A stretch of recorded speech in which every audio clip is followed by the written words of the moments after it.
I took an informal survey of people on the street and asked them where they thought God lived. Even if they didn't believe in God, they answered because they had a sense of where other people thought that God lived. Welcome to Calm in the Chaos Interfaith Center. And boy, even as I say those words, I pray in my deepest self that someone somewhere really does know how to bring calm to this chaos.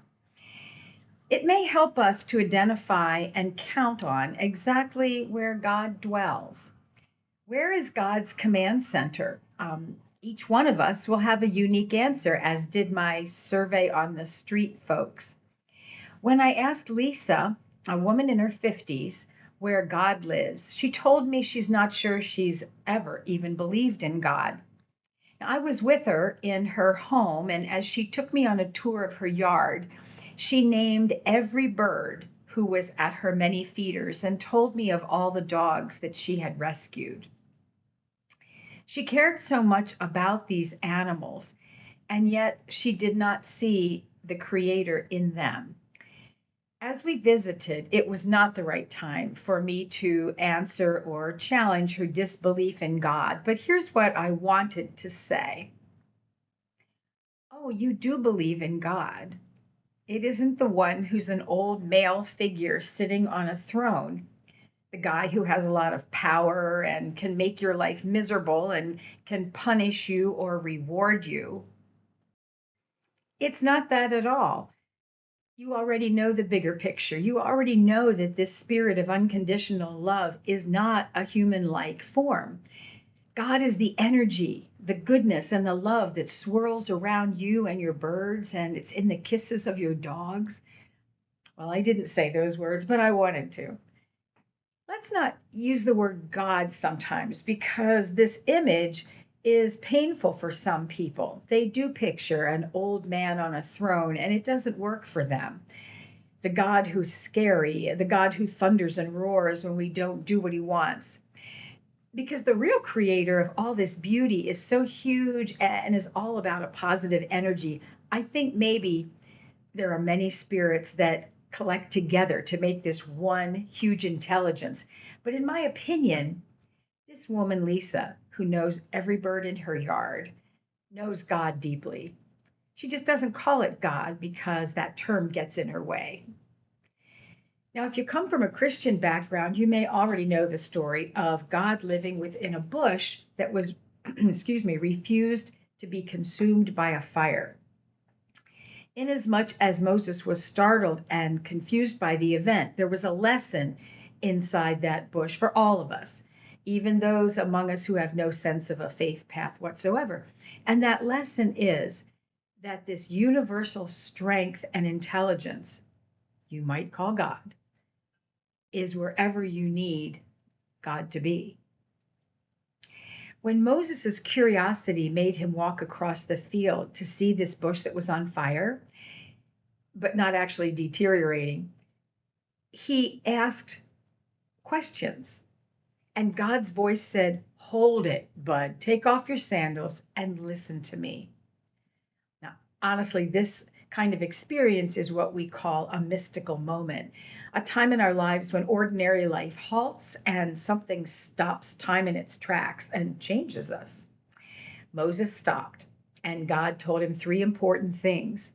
One, you are standing on holy ground. Two, I am who I am. Three, you are going to lead the Israelites out of Egypt.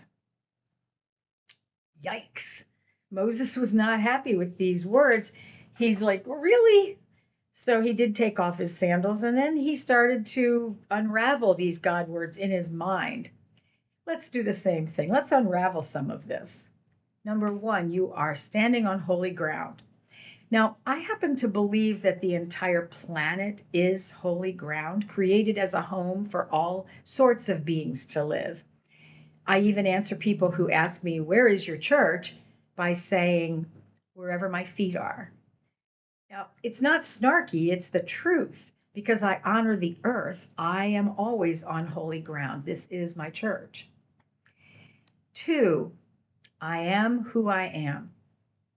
This is one of the most tricky phrases in the Bible. Sometimes I feel it's a cousin statement to "it is what it is," which might mean that God, who said those words at the burning bush when Moses asked him who was speaking, is just stating that take me or leave me, here I am who I am.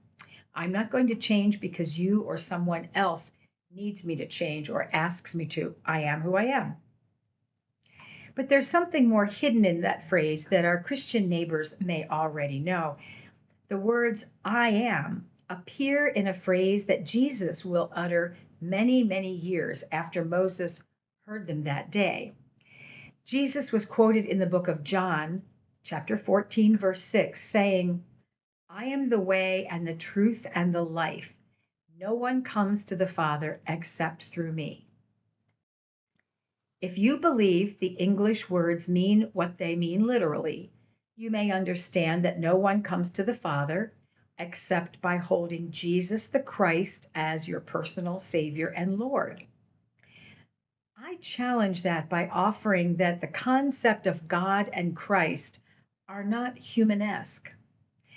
Yes, Jesus of Nazareth was a real person he was offered as a blueprint for a perfect way to navigate loving even our enemies in this world. But Christ is not his name. Christ is an essence of spiritual living that transcends all forms of religion and doctrine. To be Christ is to have gone far beyond cognitive explanations of God and the world and how we all fit together. Being a Christ is also offered to us. We can rise above the mundane features of this world and be extremists in compassion and justice. And so when Jesus says, I am the way, I ask you to consider substituting the word God for the I am. After all, back in the Moses story, we were told that God is the great I am. So substituting the word God gives us this reading. God is the way, the truth, and the life. You can only get to God by working through the How to Be Like Christ textbook. It is not by falling at the feet of Jesus and worshiping him. He never asked us to worship him. 3, if you're still with me, I'll move on to number 3. When God told Moses he had to lead the people out of slavery in Egypt to the promised land, he said no. He said, ask someone else. I am not qualified. And this reminds me of a seminary phrase I learned. God doesn't call the qualified. God qualifies the called. So if you're urged to do something, you're pulled to take action somewhere, but you don't know how, don't worry about it. You will find the way. The way will be in front of you. It will be presented to you when you need it. When Harriet Tubman was called to lead her people out of slavery in the South, she said yes, and was actually nicknamed Moses because of our story. When my friends Liz and Dan and others were called to go to Minneapolis back in January to march in sub-zero weather, showing solidarity against a government that unlawfully murders and detains our brothers and sisters, they said yes. They were called and they went. They knew somehow someone would help them learn how to do it right, learn how to be safe while they were in Minneapolis. God was wherever their feet were.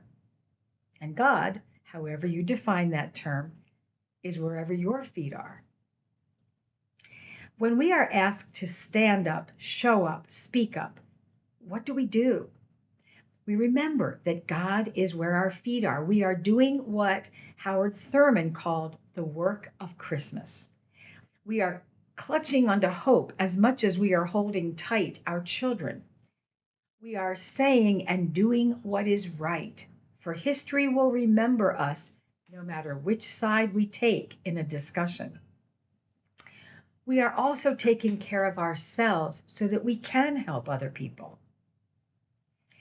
Let's continue to walk on holy ground Whether it's the corner downtown where the protest is held, or the little path to a next door neighbor's house, or the grocery store where we buy an extra bag of food for the local food shelf. Your feet are always on holy ground. Blessings on all.